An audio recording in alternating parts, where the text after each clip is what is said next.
Hello, hello. Welcome, welcome. Hope everybody is enjoying their Friday. We'll get ourselves into our intro to Facebook marketing here shortly. Just wait for a few of you to arrive. Really pumped to talk about Facebook marketing today and not just social media as a whole and really kind of diving into one platform.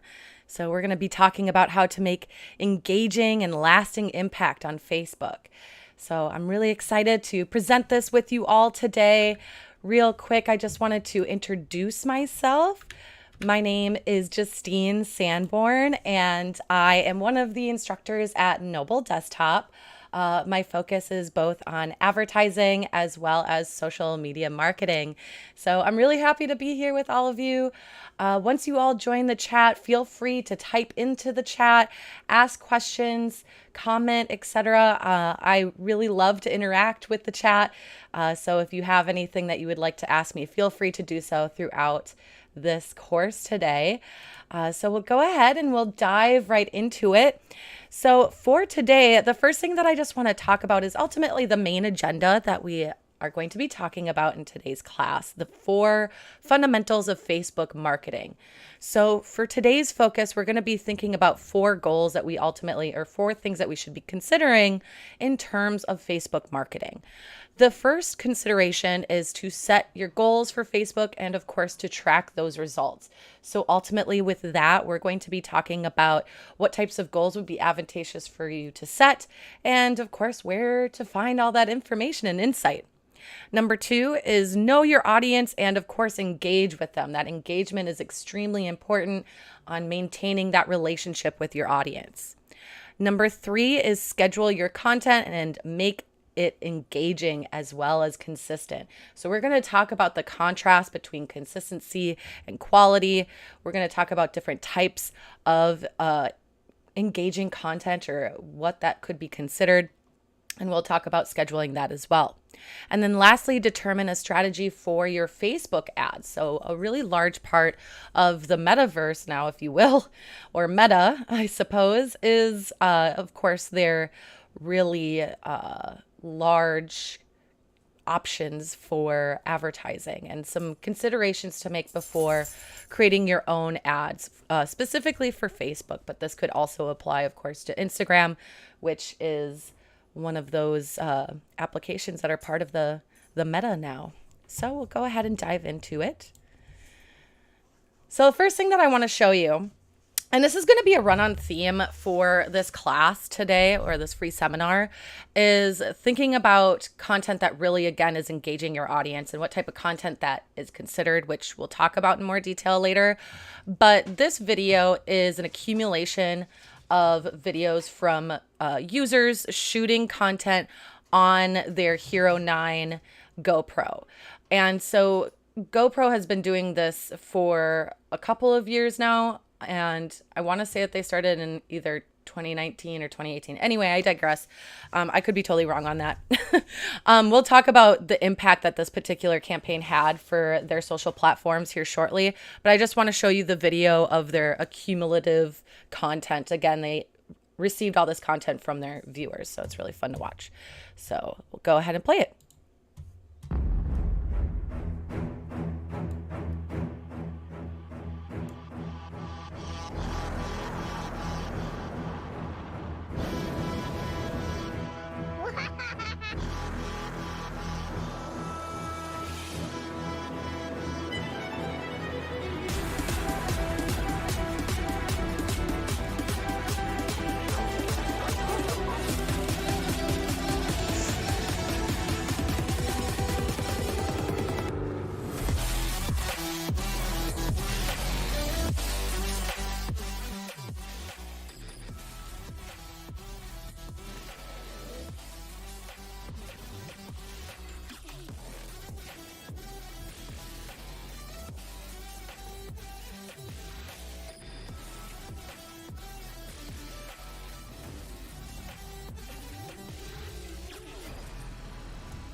All right, we're going to go ahead and move on from there so we can just talk about it a little bit. You might have also noticed my switch of my video screen here. Oh, and some things are cut off, so you know what? I might just move this out of the way for now. Anyway, it looked like my face was covered, so I was like, you know what? Let's just move that so you don't see it. Anyway, the video again was an accumulation of content that was posted by viewers or users of the actual product itself, the Hero 9. So the campaign itself reached over 10.9 million likes on their Facebook page, specifically with their original version of it. Within 80 days, more than 29,000 people from 125 countries submitted their Hero 9 Black video clips. That's such a large amount of people actually participating and genuinely engaging with the challenge, the $1 million challenge. The brand compiled 56 of those submissions into what you just saw, and had them be a part of the hashtag GoPro family. And they published a video on Facebook, which currently has 672,000 views. And actually on YouTube, the one that we just saw here through YouTube, has 1.2 million views on it, which is on both platforms very substantial. They just recently put out a video of the same contest, so the $1 million contest, and they posted it not that long ago, just like maybe a couple of months ago, and it already has like several hundred thousand views on it, specifically on YouTube. And again, that engagement is really huge, and we want to really think about today in this seminar, how did that engagement happen?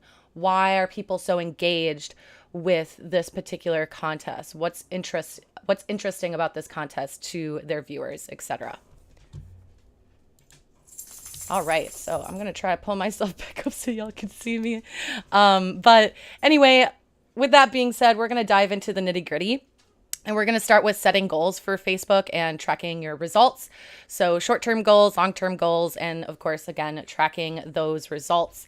So we're going to talk about those. For starters, short-term goals. These are ultimately goals that you can set and achieve within a 6-month period of time. You know what? I'm just not going to have the video on of me. It's just covering up too much stuff for you all. Sorry about that. I know I'm indecisive about seeing my face, but I'm sure you don't care. So I'd rather you see the information. Anyway, circling back to the information, what type of impressions are important to your brand? So is it important that they are receiving brand awareness? Do you want people to be engaging with likes, following? Do you want people to be engaging with comments, etc.? Do you want them to be asking you questions? Do you want them to be giving you ratings on Facebook, on your page, etc.? Is there an event or an idea that could help you reach this goal? This is a really big one, and again, going to be quite a large theme throughout this seminar, which is what type of big idea could you use to garner this attention? And again, we are going to be talking about that in a bit more detail as we go on, but it's really important to consider perhaps having some type of event or larger idea that could increase your viewership overall. Okay. With that being said, on the right-hand side, social marketers' top goals. Again, overall brand awareness is always going to be numero uno. Sales is usually a big thing. Specifically, wow. If you are looking to be selling products or services, so that's usually number 2 for the vast majority. But if you are your own person, perhaps you are a streamer, perhaps you are a content creator yourself, an influencer. The sales perhaps are a bit lower on the totem pole than, let's say, increased community engagement, because that's going to give you that higher profit margin if that's where you're at with that content. Grow your brand's audience is another one on the list. And then lastly, increase web traffic, you'll see is at the bottom of the list. But again, if you achieve or are successful at the ones that are above it, then that increased web traffic does tend to happen regardless. Some long-term goals. Ultimately, what you want to think about is think about your brand or yourself within a 1-year span, 5-year span, 10-year span, and where you see, again, either yourself or your brand within those time spans, okay? Writing those things out, and so you understand and have a solid idea of what that big picture is for you and your brand, or your brand could, again, very well be yourself. How can Facebook help your brand reach those goals? So have a solid understanding how this particular platform, the people that you can reach on this platform, and the different tools that are available on this platform, and how they could help you, again, reach those goals. And then lastly, how can changes within the meta environment affect your big picture? I think that this one is, personally speaking, something that maybe not everyone thinks about as much. But it's extremely important. So Meta went through their huge rebranding this last fall.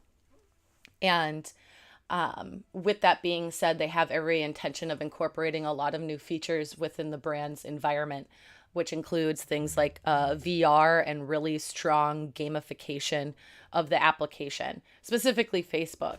And that's something to really think or consider when it comes to the Facebook community and how to interact with it. With each of these different social media platforms, they have strengths and weaknesses. And I think one of the strengths of Facebook is the community, specifically within a group's environment, as well as the capability and success of gamification. So, for example, Facebook Gaming allows gaming streamers to stream their gaming content. A lot of those content streamers have garnered a lot of attention and consistent viewership through the platform, but also different companies have taken advantage of just gamifying, and again, the gamification of their products and services. So yeah, we'll be mentioning one that has been a staple of the Facebook world for quite some time. We'll talk about that later on in this presentation, but that idea of gamification of your content is 110% something to consider, and a huge element that's going to continue to elevate people's experiences within, again, brands or individuals. So tracking your results. Where do you go to track these results? What's happening? So general gist of this, right, is for what we're talking about in today's seminar, we're focused on Facebook pages, okay? And if you have a brand, you're going to need a Facebook page, okay? If you want to stream, you're going to need a Facebook page. If you want a business Instagram, you're going to need a page, etc. So Facebook page is an essential asset to your overall marketing strategy, but of course, essential to Facebook. So within that sphere of your Facebook pages, you are able to go to what's called your ad center. So your ad center is going to give you a large variety of content, including your followers, your creator studio, if you did choose to go live on the platform, ads, likes, etc. But for this particular part, we're talking specifically about insights overall. So understanding the different impressions that individual posts have received, along with your audience that you've looked at, which we'll talk about in more detail later. But it basically gives you an overall insightful overview of your impressions per post.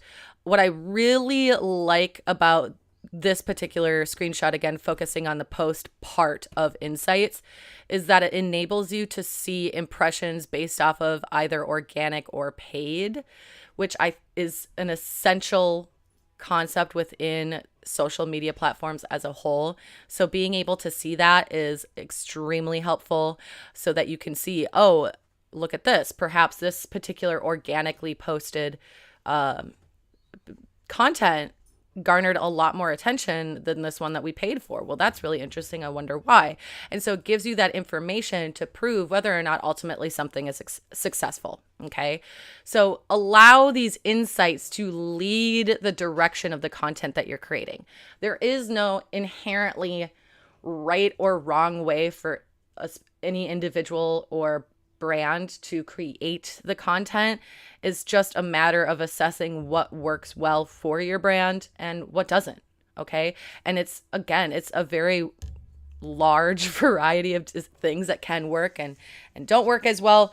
I will say overall, though, creative ideas, interesting ideas that are ultimately shareable, which is so broad to say, I know, but those are the things that are ultimately going to garner a lot more traction. So anyway, remember your insights, go to your insights, let them lead the way, use that information to guide your path on these social media platforms. Okay. A really great example of this is State Bicycle Company.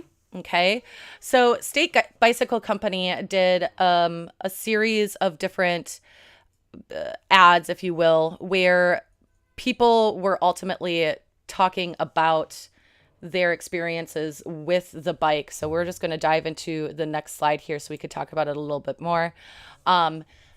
What happened is they're posting every single day, and they're posting about people with their bikes and posting about the bikes that they've had for a really long time or their brand new products, etc.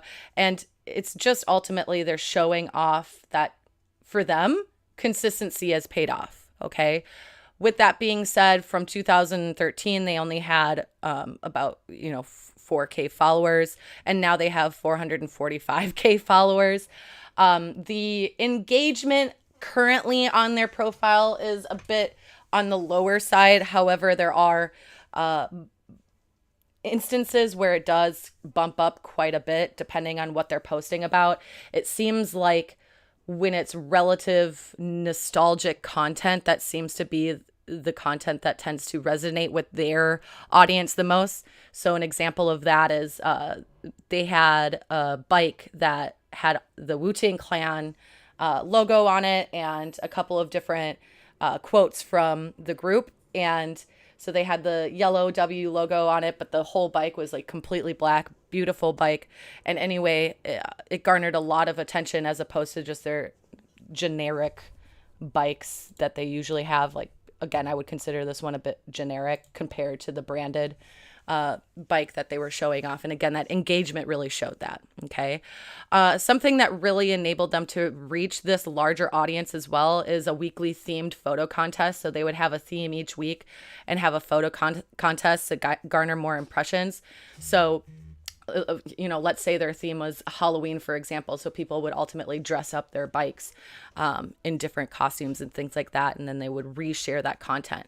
So you might see a bit of an underlying theme here of a lot of the things that I'm showing that have been successful on a variety of different social media platforms, but specifically Facebook, are ones where your community can be directly involved in the process. So a lot of contests tend to do really well on Facebook. That type of content doesn't do necessarily as well on other platforms. Depends, okay? But anyway, you will see that that's kind of a run-on theme here. All right. Next, speaking of your audience and knowing what they're interested in, like we were talking about with the nostalgic vibe with the state bikes, know your audience, okay? Understanding your audience and actually engaging with them is an absolute essential to your experience and marketing on Facebook, okay? Number one, determine your page's audience reach. So figure out where you're going to see that information. I'm going to show you that shortly. Spoiler alerts, it's also under insights. But number two, understand your audience through both demographics as well as psychographics. You might be wondering to yourself, what does the word demographics mean? What does the word psychographics mean? And we will dive into that a little bit more as we go on. And then lastly, engage your audience through comments and direct posts, okay? Respond back to them. Be a part of the community. Don't just be someone that's just sharing information without, again, providing that direct engagement. So, determine your page's audience reach. Where do you find this? Again, in your ad center under insights, and then there's a section called people, okay? So you navigate to Facebook ad center, choose your page for your ad center, then navigate to insights and people, all right?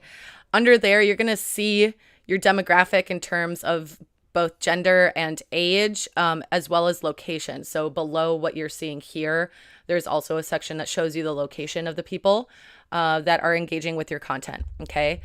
This here and what you're seeing here is demographic information. It is gender, age, location. Okay. So it is not really giving you any insight about who these people actually are. And that's what we're going to be talking about next.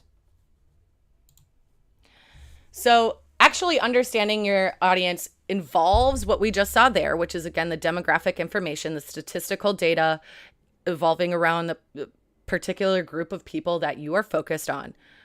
But what you need to do as an extra step to really understand your audience is to get some psychographics information, okay, which is the study and classification of people according to their attitudes, aspirations, and other psychological criteria, especially in market research, like we're doing here, okay? So ultimately what that involves, like how do you do that? What does that involve for you? What that involves for you as, again, either the brand or the influencer or what have you, the one that's looking to engage their audience, what you're going to be partaking in is what's called social listening, okay? Social listening is going and looking at what your audience likes, looking at who they follow, who they're engaging with on Facebook. What are they talking about? Where are they talking about those things? And taking the time to actually do some organic research into that information, okay? That is an essential asset to really understand how your audience feels about things, because just the information of gender and age and location just ultimately doesn't give you any insight of what they genuinely want or need from you, okay? So let's say, for example, you're giving them advice about how to start a career,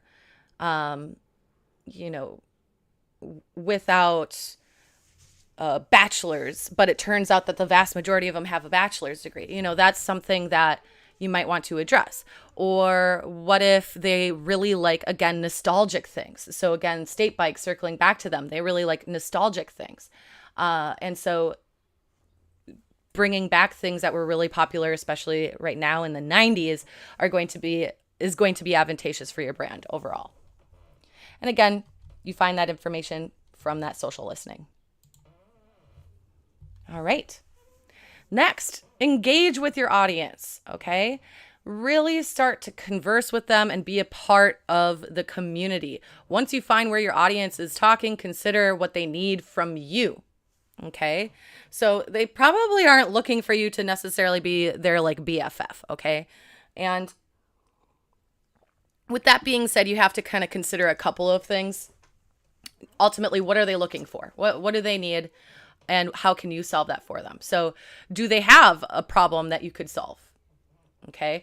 Perhaps they're unsure how to change a wheel on a bike. Maybe you could give them that information on how to change a wheel on a bike. Number two, do they need reassurance in a choice that they made? So something that you can see quite frequently on social media platforms is the uncertainty of certain things. So, or the indecision of certain things. So a person might be thinking, okay, tonight, do I go drink a Pepsi or a Coke? Which one do I want? I don't know. I kind of like them both, but for different reasons. Perhaps you could be there to be a reassurance in terms of the correct choice that they're making. Okay. Do they need more information about something? A very common thing for businesses and brands to do is, when it comes to interacting with their community, is giving them more insightful information about things that might be coming up or happening.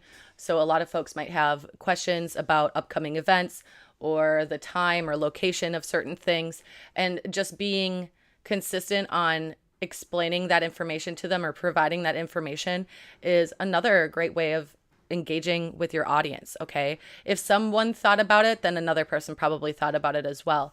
And as long as that information is in that public space, somebody else could see that, and then that could help them along as well, okay? Are they looking for a way to show off their skills? So this is circling back to the couple of examples that I've given so far with State Bike as well as GoPro, having these contests. And I'm going to actually be showing another example as well later on. But people, especially on Facebook, it is an opportunity for you to get them involved in a way that they can show off the skills that they might have in a certain theme. So that's why contests do really well there, because a person can be involved in creating artwork for something, could be involved in creating a funny photo or what have you. And these are things that are reshareable that you can share on your platform and don't involve you doing extra work other than asking them to participate. Okay. So the trick is understanding what type of thing they might be interested in showing off. Okay. So that circles back to the social listening and seeing what types of hobbies these folks tend to be interested in the most, and applying that to these potential challenges or questions that you might ask them so that they show you different photos of their stuff. In fact, again, circling back to state bikes, a lot of their engagement is people posting about their bikes that are similar to the bike that they're posting about. So people love to show something that they're proud of or show off a skill. So really think about that, especially when it comes to this Facebook environment, and a way to really start engaging your audience. So again, another great way to engage your audience is through groups, okay? So you'll see, again, with State Bicycle Company, that they have a linked group, the Fixed Gear NYC group, which has 51K members. Huge group, huge following. And that is going to be an incredible way for them to make a direct connection to the folks that are interested in buying their bikes. So this is putting yourself right into that environment that you can do that social listening in, okay? Groups not only are a great asset to consider creating for your page, but also to consider being a part of as well, okay? So a lot of companies have considered creating groups. I think another big thing when it comes to groups or linked groups is considering the naming of the group. A lot of times groups like this, where it's really broad, Fixed Gear NYC, so it's location and specific thing based. A lot of your groups that are still garnering a lot of traffic tend to be those two things. So it tends to be a location based thing, and then quite a specific reason of why the group exists. What I mean by that is that a lot of the time these groups are not necessarily branded. Not saying that a branded group can't work. So for my skate organization, we have a private group, so that way other skaters can talk about when they're going to go skating and join up with them if they want to. That's another option. And so that one is branded. It doesn't necessarily have to be, though, and it probably would reach a larger audience if it wasn't, in all honesty. So just some things to consider, but absolutely participate and be a part of groups on Facebook as well. Okay. All right. So scheduling your content, making it engaging, and being consistent. All right. The three assets here are more storytelling, less static, make a schedule and stick to it, and also quality content versus frequency. We'll talk about versus. It's not this or that. It's kind of a bit of both. So, we'll dive right into it. Okay. Okay, so this is where I start talking about Farmville. If you're in the chat, and I don't see anybody in the chat, it's a really quiet chat today, but if you remember Farmville, type yes in the chat.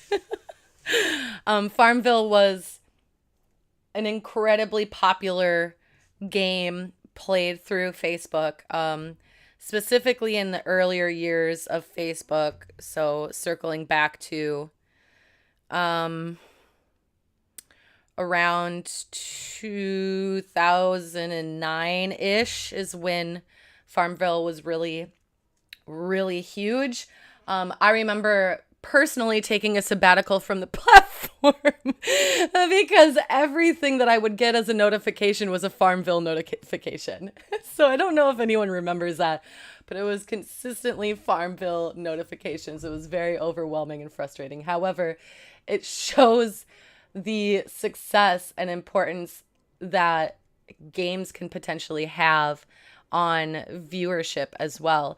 So the reason why I'm mentioning this is that, again, that connection to gamification and quite literally taking something like, let's say you sell t-shirts and somehow making a game out of t-shirts. Maybe it's t-shirt bingo or something. Who knows? What have you? I mean, your options are limitless.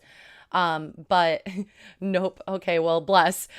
Be thankful that you never had to experience Farmville at its peak, okay? I had friends that post Farmville or Wordle. Yeah. Yep. Yeah, oh yeah, Wordle's another one actually. So the New York Times is the one that they are guilty as charged, if you will, with Wordle. Brilliant, simple idea. Again, Wordle in and of itself still, I'm sure, garners an incredible or immense amount of traffic for the New York Times. So yeah, these pieces or components can be an extremely powerful asset.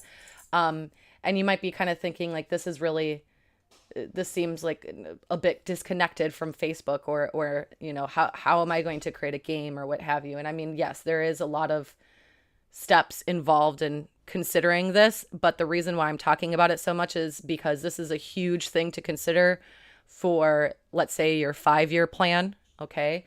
Because it's going to continue being an important asset. So here's the deal, is storytelling versus static. Long story short, basic sales tactics are just boring and are not empathetic, okay? We all scroll through Facebook and other social media platforms. We've seen them all, right? We see the ads and we fly right past them. The only times that we perhaps don't fly past them, there's 2 reasons. Number one, it's like uncomfortably specific of an item that you were looking for. That has happened to me a couple of times where I was like, wow, okay, I see how it is. Or it's the ad is based off of storytelling and it's telling a story. The words are really funny and engaging. It maybe brings you back and makes you remember a type of memory from yesteryears or what have you. Those are the things that are more likely to get someone's attention, okay, than your basic sales tactics. Now, that's a bit more trying to do, let's say if you were, for example, selling t-shirts because you have physical products that you're trying to showcase. But if you are a brand that either relies primarily on brick and mortars or are a brand that is providing services, the storytelling is going to be a huge asset. It's a huge asset for anybody, but again, it can be used even more so for those of whom are in those categories. Love Wordle, but don't understand why people post it. Big same, honestly. I mean, I will talk about Wordle. Like I have a friend of mine that will share each other's Wordle to each other, but not on social media. But bragging points, I suppose, because usually the only ones I see posted are when someone is able to get it, let's say, in like 2 tries, or they're somehow able to squeak by with the 6 tries. And I think that's really telling if we go back to what I was talking about earlier, where people want to show off their skills, right? I think that that's ultimately why people want to share it, because they're like, haha, I got it done in 2 steps. Look at my skills.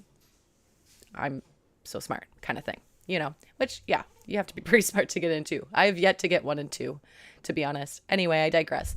But yeah, basic sales tactics, no dice. You really want to be more empathetic with your audience. So another thing to note is avoid using text and graphics. This should be something that you all should be aware of if you've done an ad with Facebook, because if you do have text within a graphic, Facebook will literally tell you there's too much text here, and we really don't recommend that you make an ad out of this. So that's been a thing for quite some time. I mean, to be fair, my quite some time is like a 2-year span. So actually, I don't know. It's probably, I don't know, maybe a little bit longer than that. But anyway,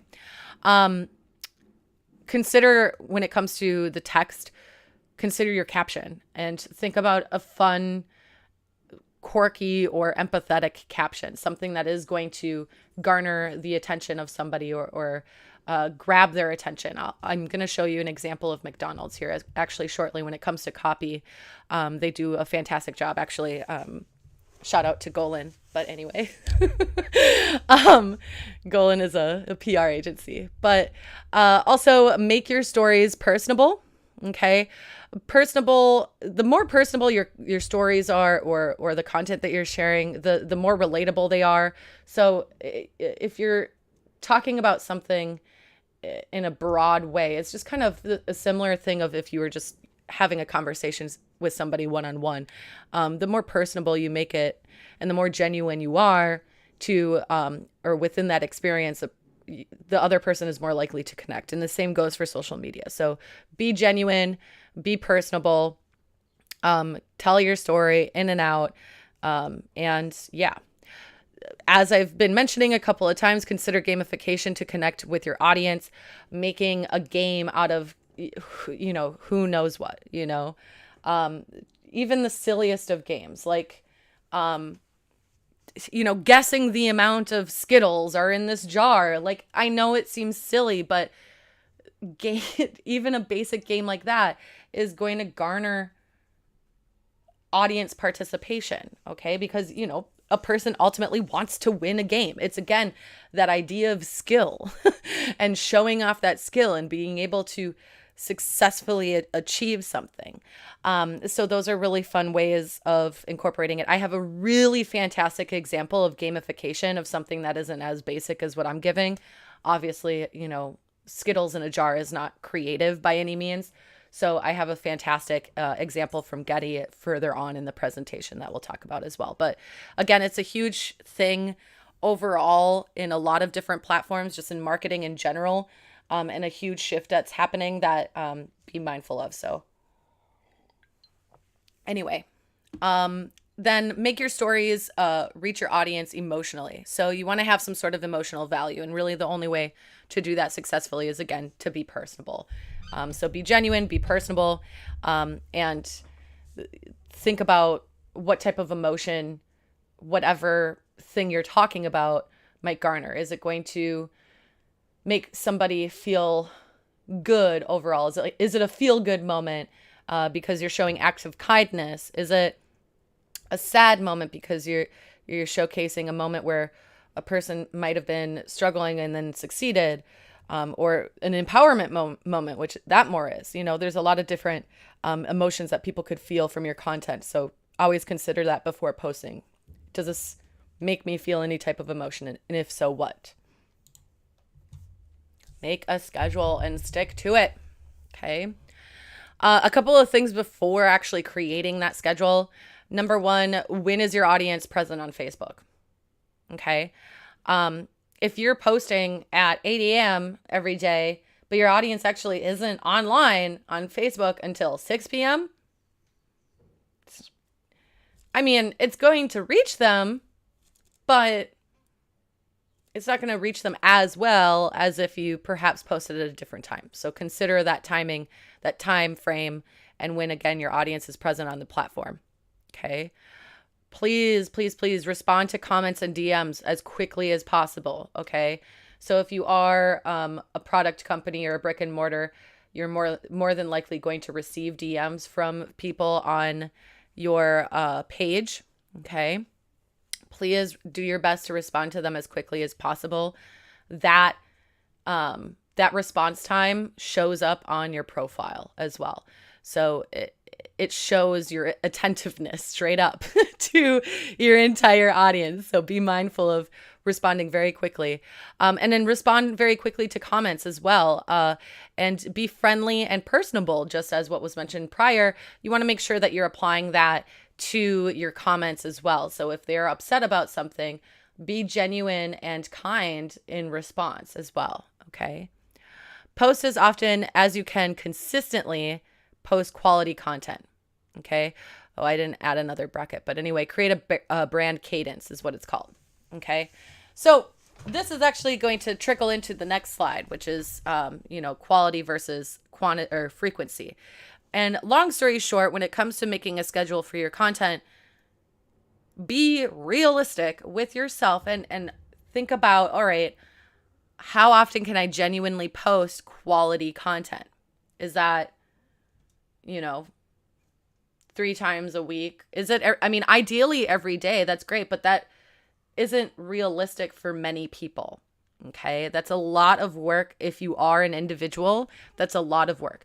So what you want to focus on is creating a cadence. So if you post, let's say every other day or every 3 days, you're sticking to that cadence. Okay, you're sticking to that consistent pattern of posting every other day, or the consistent pattern of posting every 3 days. So people can ultimately expect your content on those types of days. Okay. All right. Quality content will make your brand more trustworthy, compelling, and empathetic towards your target audience, which is why, again, focus on the quality of it and then see in terms of what type of cadence that you could apply it in. All right. Post engaging storytelling content, high quality graphics, video, and photography. Okay. Also sharing your audience's content is also extremely advantageous if they are sharing it with you. Maybe their own personal experience at something, etc., which I think I have an example of here shortly. But again, it's quality as frequent as possible is ultimately the answer. Okay. So, and for that, everyone's cadence is different. So assess what's going to work best for you. At the beginning, you might want to try a couple of different things. And again, if something seems to be a bit too overwhelming, then dial it down. Okay. Something to think about. This quote from Maya Angelou, who is an American poet and activist, and an amazing human being. May or may not have seen her on Sesame Street. Shout out to Sesame Street in my childhood. Anyway, people will forget what you said. People will forget what you did. But people will never forget how you made them feel. So essentially, a quote regarding that connection, that emotional connection to your audience. Speaking of emotional connections, McDonald's, Mickey D's, we all have different ways of saying it, right? Again, shout out to Golan, and they are responsible for their outstanding content on social platforms. It's incredible. Now, the reason why I'm showing these two is, now, I get it. Your brand and yourself, like, you're gonna have to make posts that aren't as, dare I say, saucy, okay? You're gonna have to make posts that aren't as saucy, that aren't going to be as engaging, and that's totally okay. You gotta get the information out there, you know? And sometimes that information is boring. It is what it is. But don't expect the engagement to be as high as it would be for something that is going to be interesting, that is going to allow the audience to directly interact. Okay. So the Szechuan sauce, inspired by Rick and Morty, you know, gotta love it. Beautiful branding. The text is gorgeous. I would love to see this in a magazine. It's gorgeous. But, and you know, 3.4K comments. I mean, that's still fantastic. Don't get me wrong. That's still fantastic. But when you look at another post by McDonald's, bring back blank, which the Szechuan sauce was something that was in fact brought back, which is kind of interesting, right? But bring back blank. And then one of the comments, snack wraps, which, as you probably have noticed, are being brought back to McDonald's. But look at that engagement. 255K comments, y'all. 225. Words are hard. Actually, truthfully, numbers are. But anyway, 225 comments. Oh my goodness. So many.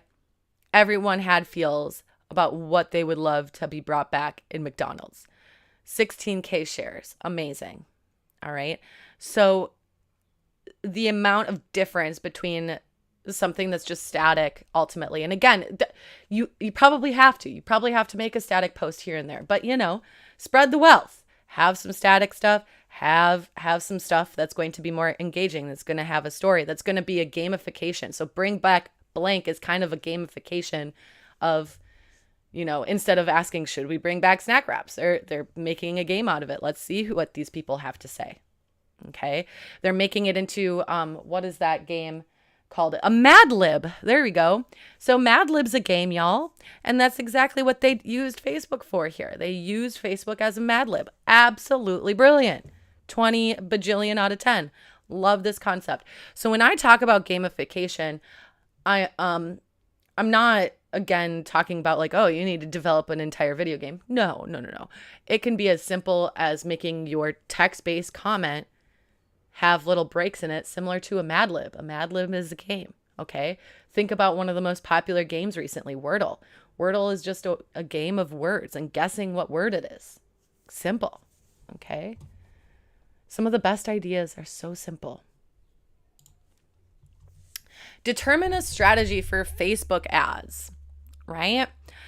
So the other thing that we have to think about is, all right, how about we pay for our viewers, and should we pay for advertising?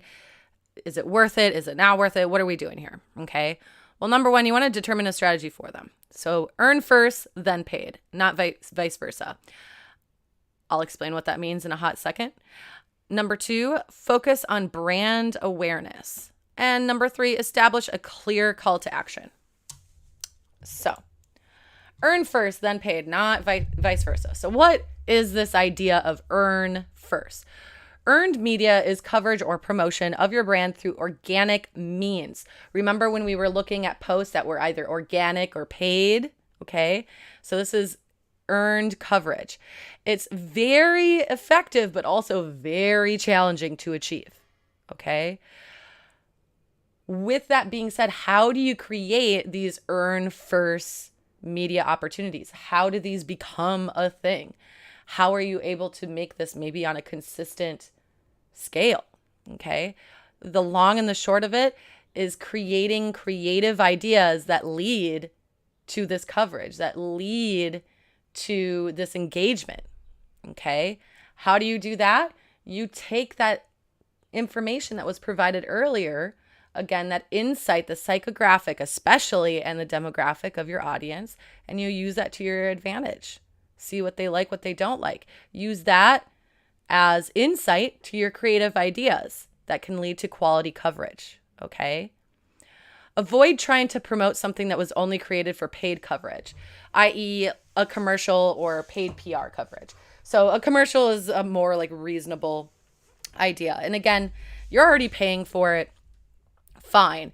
The thing is on social media, a commercial is guaranteed placement on certain platforms, right? So if you're watching, let's say Hulu with ads, because who actually wants to pay the extra money to not have ads on Hulu? Anyway, they pay for those spots, okay? So it's already paid for, and the ideas of those commercials aren't ideas necessarily. Now, sometimes this isn't true, but most of the time they're not ideas that would lead to engagement. Okay. So with that being said, circling back to what you would actually promote on Facebook, it is more advantageous to promote things that are already successful. So you might notice on your Facebook feed or even on your Instagram feed, if you have a post that's particularly successful with engagement, the actual platform will quite literally suggest creating an ad out of it, aka boost your post. Okay. Boosting your post is a paid ad. All right. And the reason why the platform is suggesting for you to do that is because it's already earning coverage. It's already earning engagement. So if you choose to add a little more money to that and increase your audience, the audience is a lot more likely to, in fact, engage with that content as well. Okay. The thing with paid advertisement is that it can reach a lot of people, okay, depending on what your budget is or what have you, or even regardless of your budget, it will reach a lot of people. But reaching a lot of people and actually have those people genuinely interested in whatever it is that you're advertising are two very different things. And it's such a bummer to see a paid advertisement reach so many people and none of those people like the post, none of those people comment on it, none of those people go to a website or register for something, etc., that's a big bummer. And that is going to happen if you don't have that creative idea to, again, lead the way. So long story short, really look for creating ads or boosting ads for content that's already successful. Let me reiterate, I'm not saying that you absolutely can't do paid promotion of commercials or events, especially like, paying for an ad for events that are coming up. That absolutely makes sense. That's absolutely valid. Okay. So again, there's valid reasons to do all of the above, but if you want something to really blow up and expand your brand's audience, again, you really want to think about that earn first. Okay. A really great example of an earn first media experience is the recent Queen's Ball, the Bridgerton experience. Okay.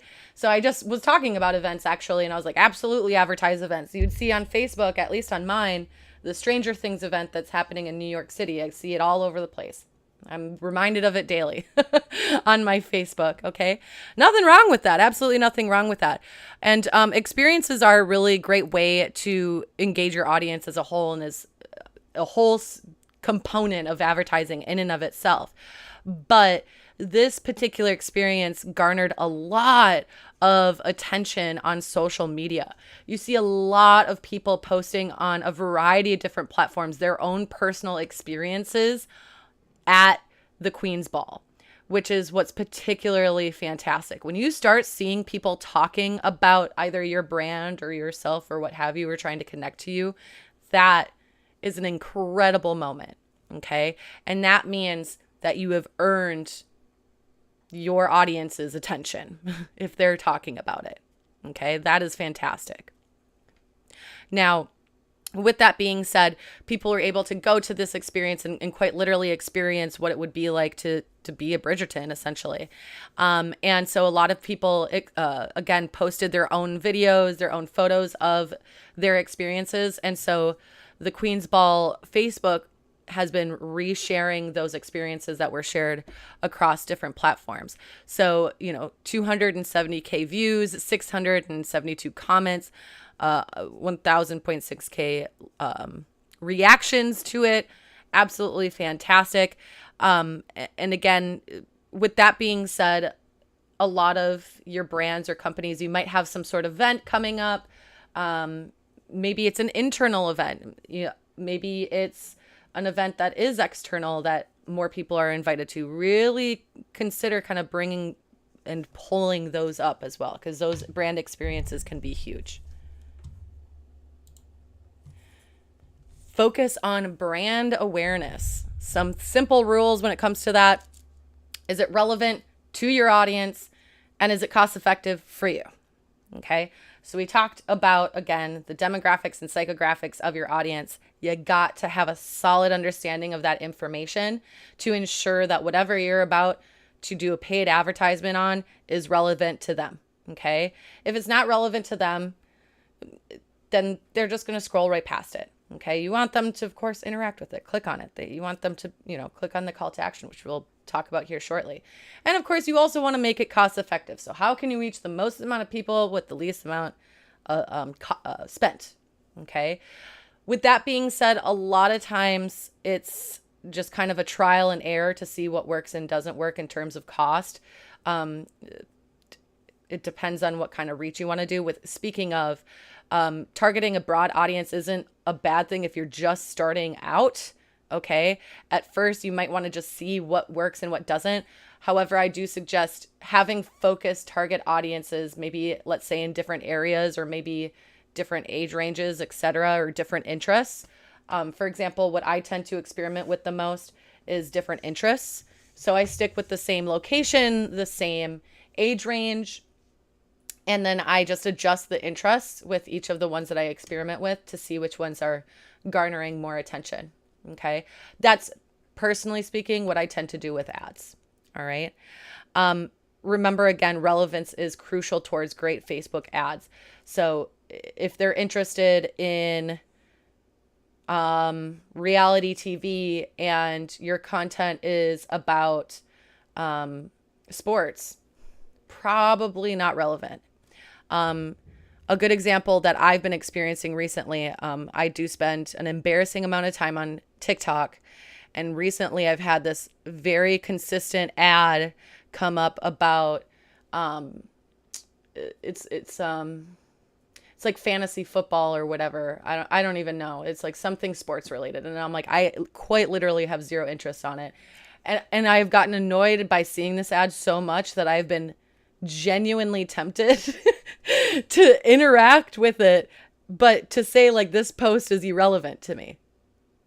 Okay. So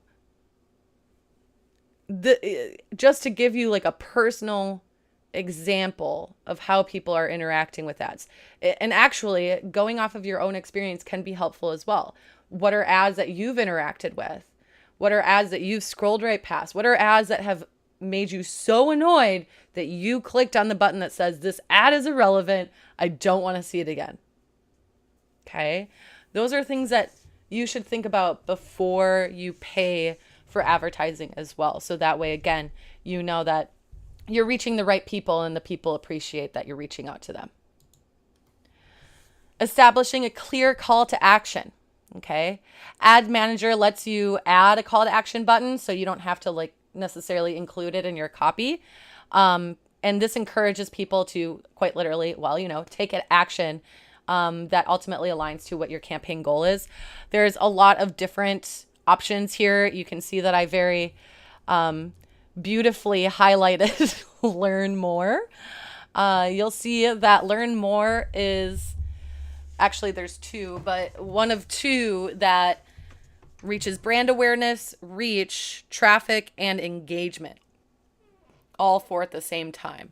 That is the one that I've used the most on my ads is learn more. Okay. Big reason is because I've never used ads for something that was an actual product. Okay. So a lot of the things that I'm doing are like service-based, what have you, and not product-based. If you're doing product-based, the equivalent to that is your shop now, right? So again, brand awareness, check, reach, check, traffic, check, engagement, check. Again, another thing that I'm sure a lot of you have experienced as well is you scroll through your Facebook and you see something that you were just thinking of or that was just at the top of your mind. And you're like, wow, it'd be really nice if I could have such and such. And then like 2 posts later, you see an ad for it, shop now. And you're like, okay, well, I guess now is the time. So yeah, if you are working with a product of some sort, yeah, shop now is absolutely essential. In fact, at this point, it's essential as well to take your e-commerce website and consider using Shopify because it's directly connected to these platforms. And makes it a lot easier to build ads that people would be able to buy your items directly from. So if you are in the business of products, heavily consider Shopify. And if that is something that you are doing, then creating ads and choosing the Shop Now button. You'll also notice there's a lot of other different call to actions here as well. But long story short, when it comes to creating an ad, you want to make sure that it is worthy of the money that you're spending on it, right? That is a big thing that we want to consider here before actually putting the money out for it. Another amazing example of a creative gamification. This is a creative earned experience based off of the gamification of paintings, right? So Getty, the museum, posted a contest that said, recreate the following pieces of art. Okay. Or I think it was even more broad than that. Anyway, so recreate these pieces of art into modern works of art. And the way that people interact with this is one of my favorites, the Laundry Day version of the piebald horse, and then the original piebald horse from 1650 to 1654. Amazing. Now this interaction of the 1K reactions and the 34 comments was just on this photo, and there was, I don't know how many, I'd have to look back, but at least 10 different photos that were a part of this like thread for Getty, and it was incredibly successful and so funny. People, the way that people are responding to it, is bringing them joy. It's a delight and a surprise all at the same time. And what a great way to get people involved on your platform. So Getty did an incredible job with the gamification of their artwork into something that people could craft of their own. And what's, again, great is that those who are interacting and creating these modern day pieces are able to show off their skills as well. So again, really think about ways that can enable your audience to really show off what they're capable of, because you never know, you might end up with a beautiful laundry day version of Piebald Horse. So in summary of today's content, really overall, you probably noticed a consistent theme, which is creative ideas that lead to a large amount of earned engagement. Okay. So that organic earned engagement is an essential component to Facebook. And the way that you're going to create that is by genuine connections to your community. And again, creative content that quite literally connects to your community and your audience as well. Okay.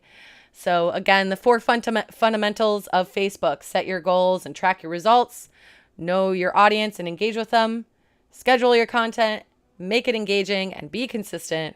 And then lastly, determine a strategy for your Facebook ads. Okay. So with that being said, the last thing I wanted to end off with today is how you all could potentially learn more.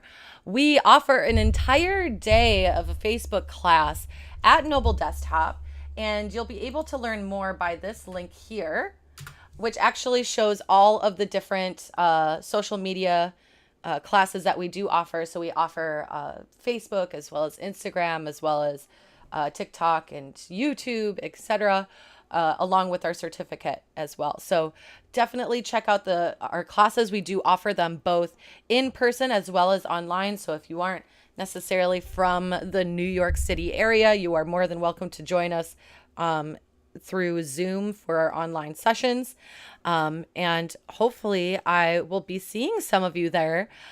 Before we end the live, just want to take a moment again. If there are any questions about Facebook marketing, now is the time to ask them. Otherwise, we will go ahead and end the live. It's been an absolute delight, and it's been great to have everyone here. I hope you were all able to take away something from today's free seminar. Some things to look out for also in the coming weeks, as we have a lot more free seminars to come. So on Monday, we have the social media video-based seminar. So different platforms that are using video as the main component. So specifically YouTube and TikTok. We will also have a free seminar on next Friday, so a week from now, on Instagram. Okay. So Facebook's cousin, I guess, because they're related, because they're both under Meta. Anyway, Instagram we'll be talking about on Friday this coming week. And again, on Monday, we'll be talking about video. Alongside those different classes that we have, seminars that we have for free, our next social media marketing certificate starts a week after that. So if you are interested in participating in these classes or the certificate in person, definitely check out that link. I'm just going to post it one more time. And sign up as soon as you can, because spots are filling up quickly. And I hope to see some of you there. But for now, we're going to go ahead and end our stream for today. Again, thanks for coming through and taking your time to learn more about Facebook marketing. I hope you all have a great rest of your Friday and a happy weekend. Take care now.